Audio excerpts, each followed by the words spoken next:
مرحبا بكم خاوتي خواتاتي، كي راكم؟ ان شاء الله تكونوا بخير ومرحبا بالعام الجديد 2023. يعني ان شاء الله يدخل علينا بالخير وكل عام نتوما بخير ان شاء الله. انا كل عام يعني قبل ما يدخل عام جديد ندير قائمة اهداف ونقول هذا العام ان شاء الله نرو بالها، نتعلم كذا ونتعلم كذا وندير كذا ونحقق كذا، وفي التالي ما ندير والو سينو نبدا وما نكملش. هذا العام قعدت مع روحي راني في واحد الشهر ولا زيادة وقاعدة نخمم، وصلت توصلت يعني لواحد النقاط ان شاء الله يفيدوني ويفيدوكم. قلت والله لا شاركتهم معاكم ونجو نشوفوهم مع بعض.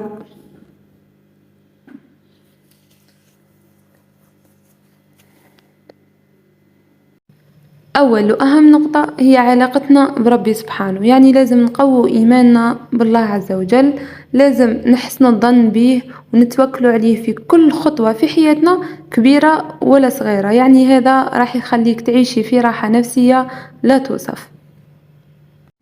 النقطة الزوجة يا جماعة، لازم نصالحوا مع نفوسنا، لازم نصالحوا مع الطفل الداخلي اللي راه فينا، نكونوا عفويين كالأطفال، حقيقيين كالأطفال، وصادقين كالأطفال في مشاعرنا في قولنا وفي فعلنا، وما نسعاوش وراء المثالية، لخاطر والله ما كانش حاجة اسمها مثالية، لازم نعيشوا الحياة بطبيعتنا وعفويتنا. وبالنسبة للشيرات نبغي نقولهم صالحوا مع مرايتكم وارضاو على شكلكم وعلى المظهر تاعكم، من حقك تحسني شكلك ولا المظهر تاعك، بصح ما لازمش تتعقدي. ودوكا نجو للصحة، لازم نحافظوا على هذه النعمة ولازم نوقفوا مع رواحنا ونتبدلوا غير بشوية. احنا مشكلتنا نبغوا كل شيء في ليلة ونهار. مثلا تبغي تنقي ماكلتك، غدوة صباح تنوضي مبدلة قاع النظام الغذائي تاعك ومكش راح تداومي عليها، لخاطر مستحيل يتقبلها جسمك غير بشوية. هذا الشهر نقلع مشروبات غازية وشهر جاي نقلع حلويات وهي رايحة. بالنسبة للرياضة لازم نفعلوها في حياتنا، ولا عندها أهمية كبيرة سواء على الصعيد النفسي ولا على الجسدي. النقطة الرابعة هي الحب، يعني إذا قدرنا نحبو ونتحبو راحين نكونوا سعداء وراحين نقدروا نخلقوا السعادة. وهنايا مكاش أعظم من حب العيلة، لخاطر مكاش يعني أعظم من العيلة، هي السند الوحيد هي المأمن الوحيد، يعني رغم كل الظروف. بالنسبة للأصدقاء يعني لازم نخيروا أصدقاء يكونوا إيجابيين، يكونوا صادقين ويكونوا طيبين، لخاطر يعني للصديق أثر كبير في حياة الإنسان. ولازم نيفيتو العلاقات السامة والناس السامة به ما يأذوناش.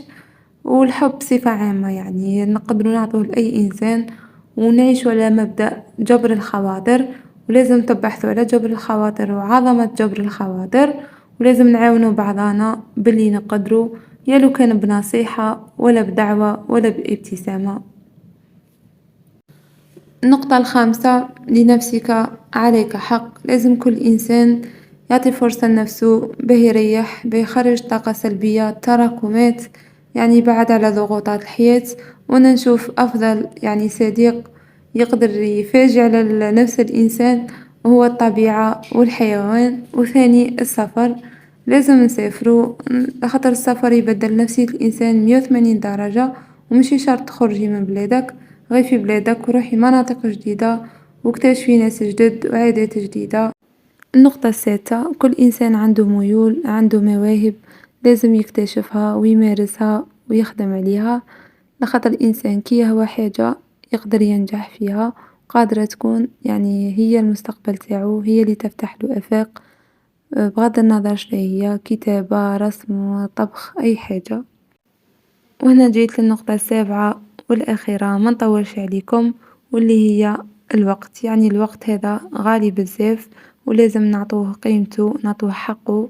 للأسف الوقت اللي يروح ما يرجعش وما يتشراش بالدراهم، هذا علاه لازم نستثمره في نفوسنا، يعني نقرا وننجحوا ونطوروا مهاراتنا، نديروا بروجي نسهروا عليه ننجحوه، يعني ربي سبحانه راح يسقسينا على وقتنا فيما أفنيناه، يعني يكون عندنا الجواب اللي يرضينا ويرضي ربي سبحانه. وفي الأخير نبقيكم على خير وشكرا على المشاهدة.